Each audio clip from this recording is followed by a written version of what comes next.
We watched the Odyssey.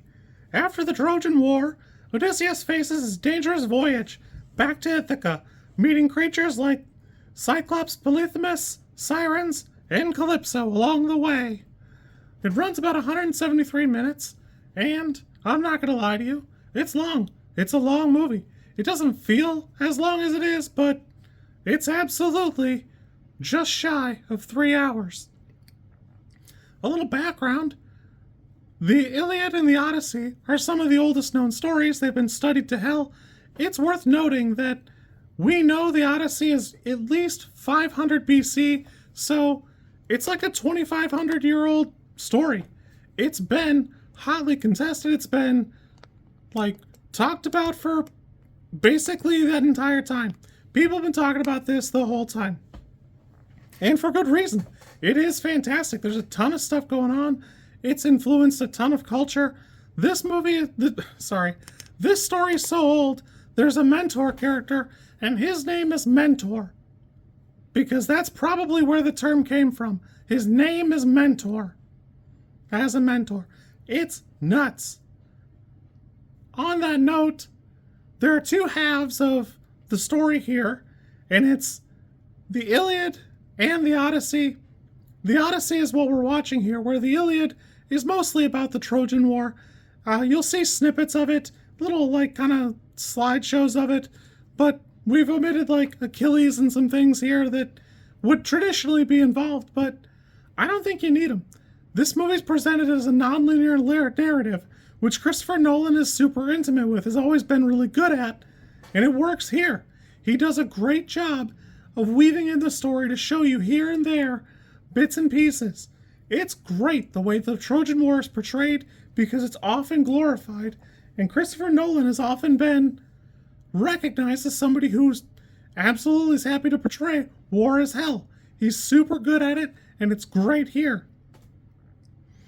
There's a common theme here running throughout the movie where Matt Damon's Odysseus has done something horrible.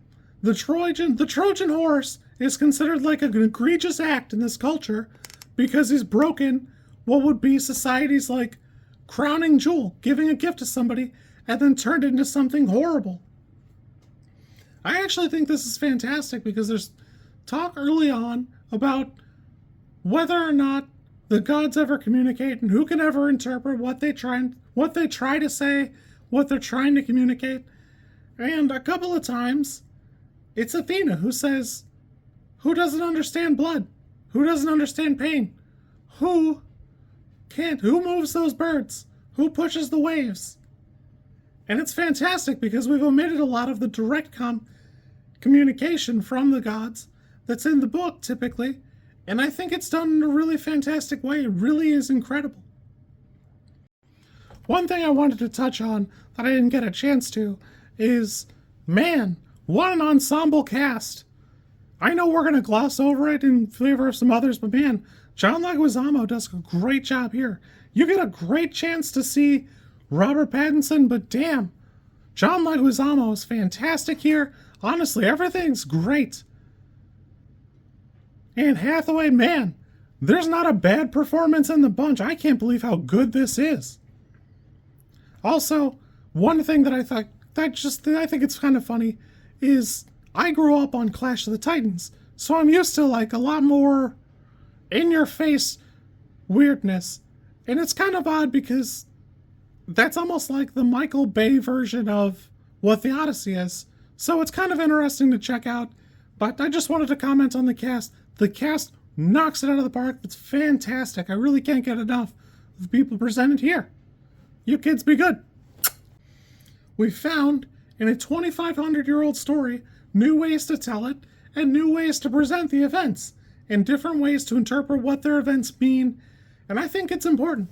I think it's important culturally that we have this movie or interpretations like it. I was sitting next to some younger kids. I don't know, not terribly young, but they were talking and they went, how many books is this? And I said, one. It's just the Odyssey, unless you consider the Iliad, which, would be book one and then, this. That they're typically different things.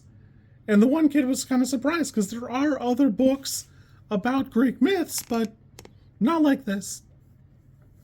So it's kind of important. It's interesting to see how much of this stuff is in pop culture or common nomenclature. Just the Greek horse, the Trojan horse, is something we talk about all the time. It's like a term people have been using for thousands of years. So it's interesting to see this fall out of like the zeitgeist and get into pop culture. It's kind of it's curious. For me personally, I didn't watch it in IMAX. My little brother couldn't get free, so I'm going again Sunday. And while I'm excited to check out IMAX, it's a long movie. I'm not gonna lie to you. It's just long. It's shy of 3 hours. It doesn't quite feel that long, but man, it's definitely, you can tell that Nolan got to do whatever he wanted because it's absolutely 3 hours, and it could probably stand to be 2, maybe 2.5, but it is what it is. It's not that it's bad. Honestly, there's been a lot of like hot debates surrounding it, whether the armor is like historically quote unquote accurate to the time period. Some things about like some of the casting, which I'm not going to delve into. I think it's stupid. The one thing that sticks out to me is Odysseus is hilariously in good shape. Matt Damon looks really good here, but like, man, living on Calypso's Island must really be a hell of a workout because, sheesh.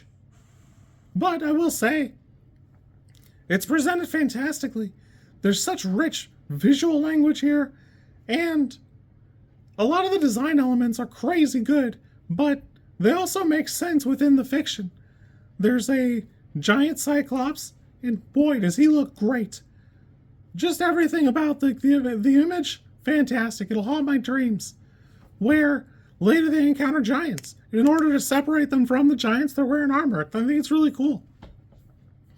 The whole thing is presented fantastically. This for me is probably a 9. I could see an 8. Like I said, it just runs a little long, but it is great. Damn if it's not great storytelling. And it's one of those moments where you can see that there's a lot of inspiration and a lot of thematic elements here presented in a way that wasn't there before. I think this is great. It's well worth the watch. If you can, go check it out. If you can't, it is what it is, but I recommend checking it out later on. I want to watch it on IMAX. I don't know that it's necessary, but I'm excited to check it out either way. I think it'll be fun. I had a great time. You kids be good. I'll catch you soon.